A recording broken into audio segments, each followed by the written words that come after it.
Hey, my friend. Welcome to Inspire to Run podcast. I'm so excited to record this episode and share my latest journey with you, which is running not only my first marathon, but my first international marathon.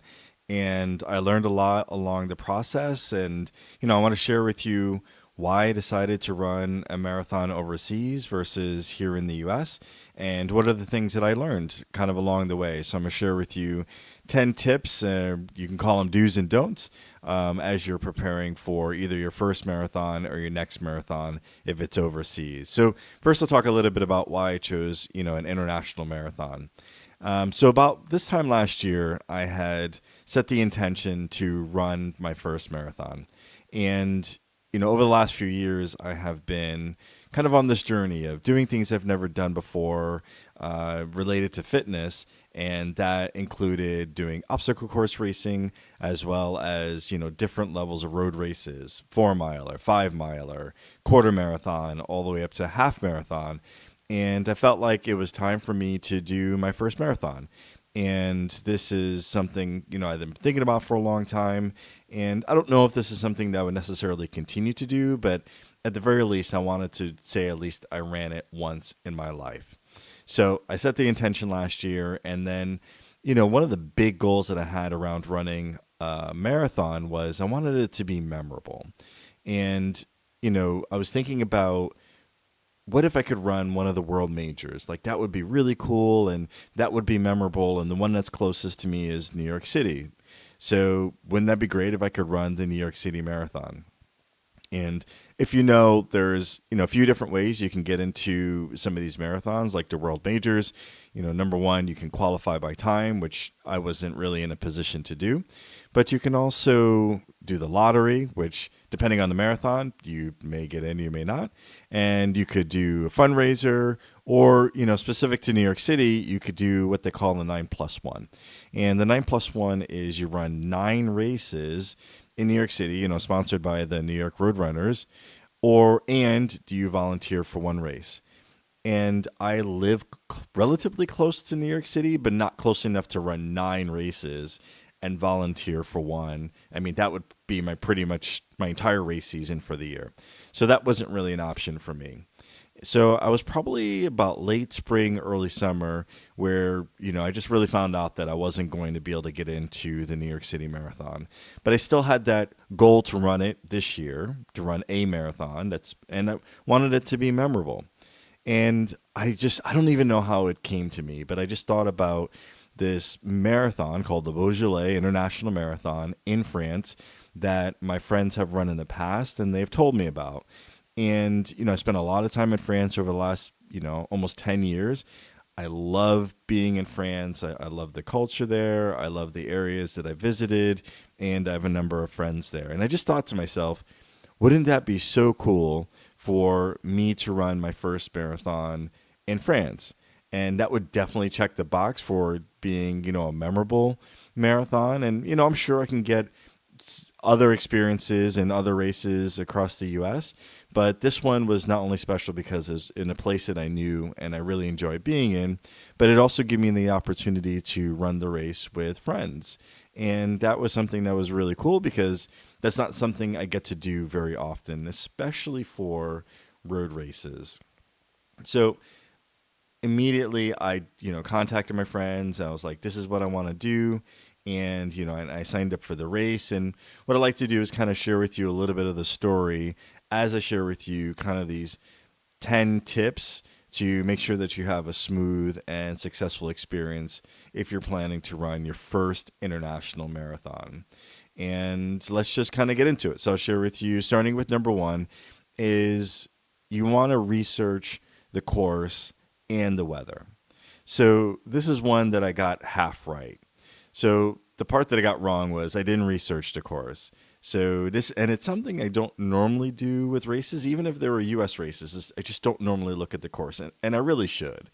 But you want to understand, the course, the terrain, the elevation, and I didn't do any of that. And as I'm talking about, hey, I'm going to do this Beaujolais International Marathon in France, one of my colleagues had shared with me a website that I've never heard of before, but it's totally awesome, and I'm going to share it with you now, and I'm going to put a link in the show notes. It's called Plot a Route, Plotaroute, and it basically gives runners the opportunity to map out an entire course for a race, and you could see the elevation and other aspects of the race.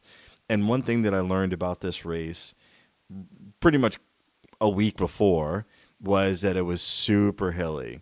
And I know that I didn't do as much hill work in my training, so I wasn't properly prepared for all the hills in this race that I didn't learn kind of until right before the race. So mentally, I kind of knew what I was getting into, but physically, I had not prepared in a way that I really should have. So this is something that you really want to check into no matter what race you're doing, but especially if you're traveling to a region or country that you're just not familiar with.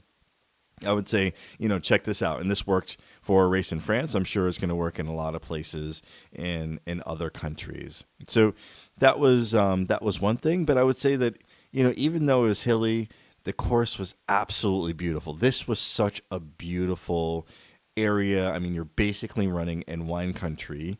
And, just to give you a little bit of background on the Beaujolais International Marathon. So this is a time of year where, it's kind of all centered around the Beaujolais wine that they're releasing for the season. And it's super cool because they have these festivals and they have the marathon, and through the course, you're running through vineyards and you're running through castles, and it's just such a beautiful area. But they're also serving wine in these castles, and it's such a super cool experience. So, I shared a few pictures on social media of pictures that I took, and also the professional photos, which just came out so wonderful. So it was beautiful. It was hilly. It was a challenging course, but definitely checked the box of being memorable. So the second part of this that I think I did do pretty well is around the weather. So I'm very familiar with the region. I'm very familiar with the weather. And, it tended to be a little bit warmer than where I am in the Northeast. But, this time of year, it's still pretty chilly. So I just planned appropriately, and I just planned for multiple layers, plus my hat and my gloves. So all of that worked out really well. I would say that I was a little disappointed on race day that morning. It was 29 degrees when we're getting on the shuttle to go up to the starting line. So that was, a little disappointing that it was so cold. But fortunately, I was dressed appropriately, so that was good. And then, I would say that the temperature rose a little bit during the day as the sun came out, and it was quite comfortable. Like, it wasn't really an issue during the race as much as I thought it was going to be. But that's only because I was somewhat familiar with the weather and I had, prepared appropriately. So really important point there to research the course ahead of time, as well as research the weather. The second tip here is book your flights and accommodation early. So again, I kind of got this half right. So in terms of booking the flights, when I, made the decision to run this marathon, I know in the past kind of traveling to France or traveling to Europe, it tended to be really expensive. But I was pleasantly surprised that when I booked my trip this time, that it wasn't as expensive as it had been in the past. So, definitely booking early is going to get you, better prices on flights, but you could do whatever process works for you. You could watch the flights, and there's definitely different apps that allow you to do that, which, whether you do it through like Hopper or Expedia, but you definitely want to get started on looking at the flights early and then book it when, it works for you. And then the second part of this, which I didn't do well, is booking your accommodations early. So, I wanted to book the accommodation. So basically where this race was kind of in between where Paris is and Lyon. And Lyon is about, an hour to 2 hours south of Paris. And the race is just north of Lyon, and I wanted to get close to where the race would be, where the shuttle will take you to the starting line, just so I didn't have to get up even earlier in the morning and then, take a long Uber ride to, the shuttles and all of that. So just as close as possible. But I didn't book my hotel as early as I really should have, because a lot of those hotels were really kind of booked up by the time I got, around to it.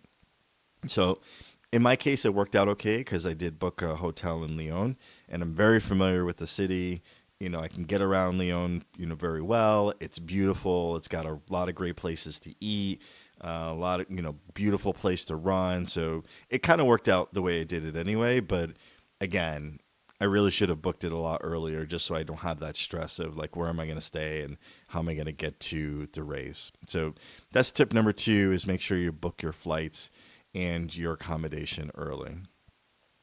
Tip number 3 is you want to understand the race logistics. So what does the race packet pickup look like, and the start times and transportation and all of those types of things. And that's an area where it really helps to have kind of the local friends or contacts in the country that you're traveling to. And or if there's an organization that manages your travel, like those destination trips where they'll arrange your travel and they'll arrange your, kind of the race for you, which I haven't done personally, but now having gone through this experience, I'm actually very interested in doing that, to travel to other places where I don't have friends or contacts or know anything really about the country. I definitely would sign up with one of those organizations or companies that would, really support me in traveling to one of those places if I don't know the country or the language or the culture, et cetera, et cetera. So in this case, I did have friends that were able to help me. And it's kind of an interesting story because I arrived a couple of days before the race and I had dinner with my friends. And one of them had offered to go and pick up my packet for me because it was a bit of a drive to get out there. So I'd have to take, an expensive Uber to get out there and pick up my stuff and, another Uber to get back. So he offered to just pick it up for me and bring it to me on race day, which worked out perfectly for me. But as he was kind of checking my information to make sure my registration was good, he noticed that my registration wasn't complete, which was odd to me because I filled out everything even after they emailed me and said, complete your registration, which I did. And they asked me about, my shirt size and some information about me. And I did all that stuff. But I didn't read everything carefully, and it was in French, and I just didn't take the time to read everything carefully. And there was one thing in there just about, going through their health kind of checks. So you had to watch these health and safety videos and then acknowledge that you're, in good health and good shape to run the marathon. And I didn't do any of that because I just missed it. I didn't, read it properly. So had my friend not picked it up, who knows what would have happened. I wouldn't have been able to get my packet. I wouldn't have been able to run the race. And I traveled all that way to do this. And, I potentially could have had that issue.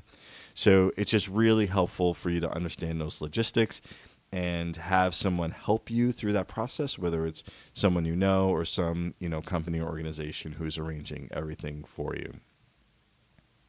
The next tip is around, checking the visa requirements or whatever is required to enter the country. So depending on, where you're from and what passport you have, you'll have different requirements. So for me, with a U.S. passport, I don't have any specific requirements to get into France. But, and typically the airlines will also tell you what you need. So if you just need your passport, if you also need a visa. But I have traveled to countries where they required a visa. And in some cases, it's a really long and tedious process. They ask you a lot of questions. And one country even asked me questions about my parents. So, this is just, again, kind of like booking your flights and accommodations early. You want to make sure that you check into what are the requirements to enter the country early so you can go through those processes and not, be stressed and not have to rush through all that process. So tip number 5 is adjust to the time zone. So this is something that I think I did really well. The recommendation is that you want to get to your destination at least 3 to 5 days before the race so you can really adjust to the local time zone. I tend to, when I'm traveling, I tend to try to get right in when I need to be there, and I try to leave right when as soon as I can, so to kind of minimize the time that I travel since, in the past and even sometimes now I travel quite a bit. So having a lot of time away from home is not ideal. So I really tried to do it as, concise as possible. But for something like this, you really want to get in, ahead of time so you could adjust and you could reduce jet lag. So I could tell you in my case, I left New York on a Wednesday night. I arrived on Thursday I arrived in Paris on Thursday morning, or arrived in Lyon on Thursday morning, so Paris time. And then I ran the race on Saturday. So Thursday, all day, I was doing great. No problems on Thursday. Friday was a completely different story. I couldn't get out of bed in the morning. I finally got enough energy to get out of bed. And by that time, I was able to get out a little bit, and it was just about time for lunch. So my first meal of the day was lunch, which is not ideal.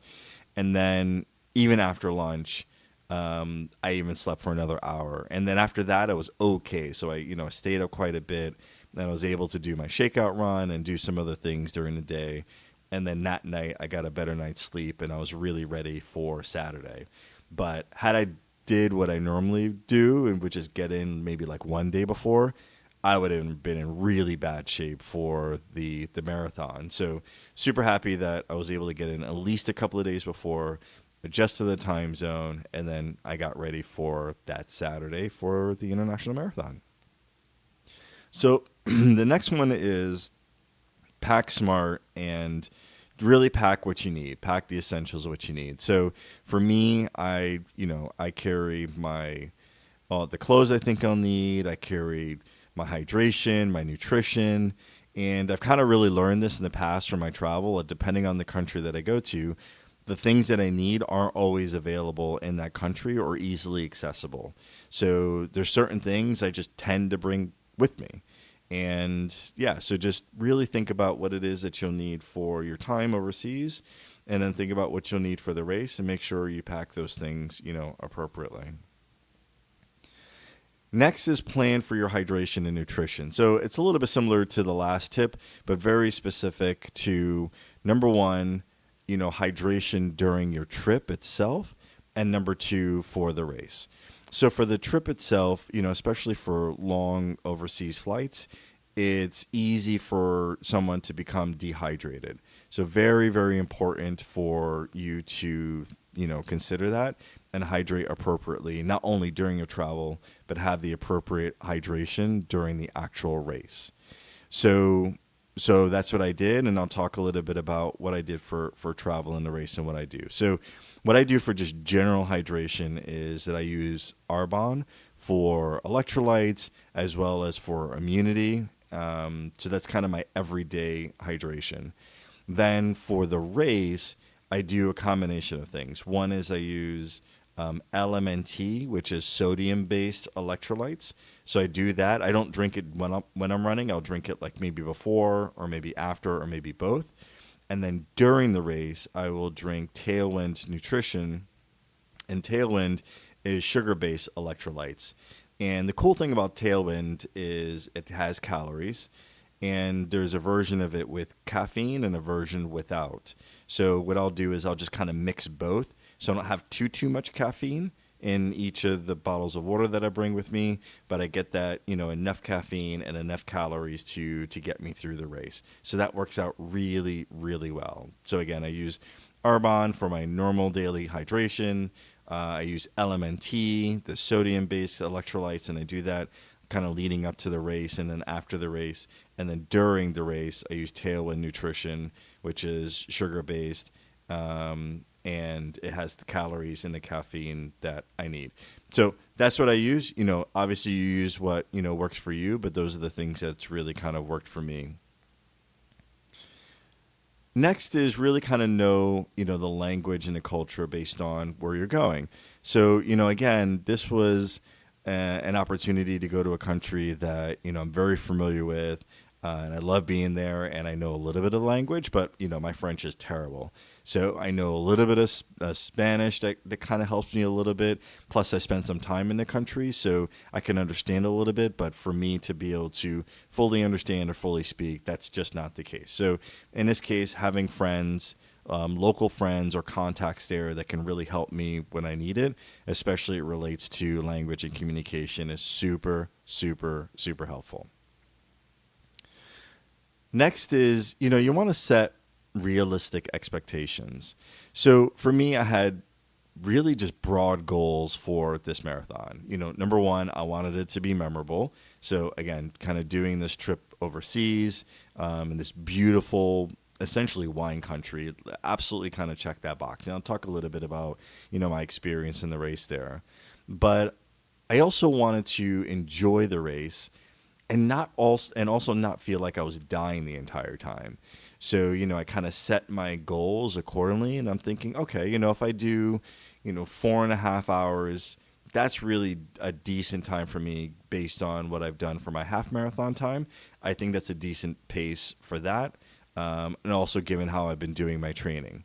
I came in at 5 hours, which was totally fine because I checked the boxes on my goals. I absolutely enjoyed the race. I absolutely thought it was memorable. It was something I'll always remember and really appreciate the fact that I got to do it.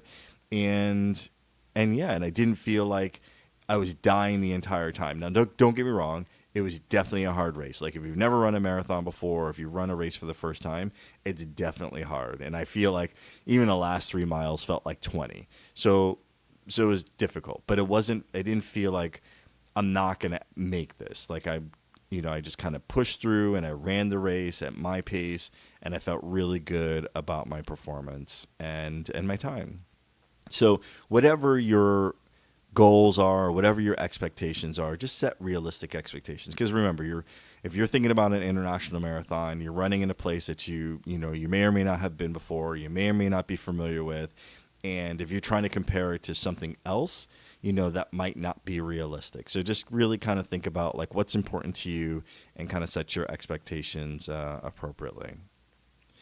And then last but not least is really kind of celebrate the local customs. So as I mentioned, this race is kind of centered around this festival or the celebration of the new Beaujolais wine that they release for the season, for the year.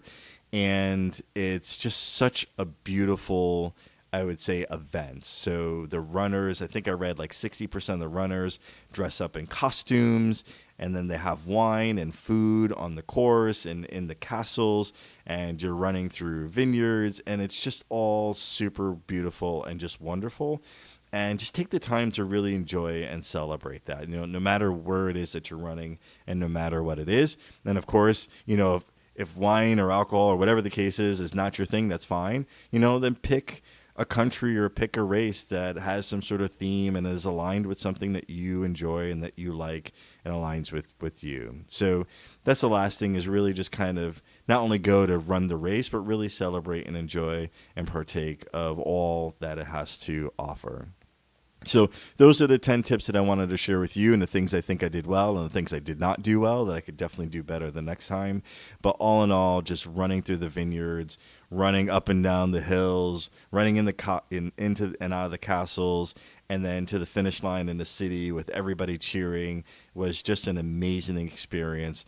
And, for me, running my first and maybe even my only marathon, this is something that I'll be talking about for a really long time. And just, again, super happy and grateful, and I'm privileged to be able to do something like this. So, I shared a lot of great pictures on social media, and, if you want to take a look, go to Inspired to Run Podcast on Instagram. You could see some of the pictures there. And if you're thinking about running an international marathon, just hit me up on Instagram, and feel free to ask me questions or give me feedback on this episode. Of this kind of resonates with you, I'd love to hear from you as well. So again, just overall great experience. I'm happy to share this with you. Hopefully I'm inspiring you to not only run, but run your first international marathon. So with that, I want to say thank you for listening and have a great day.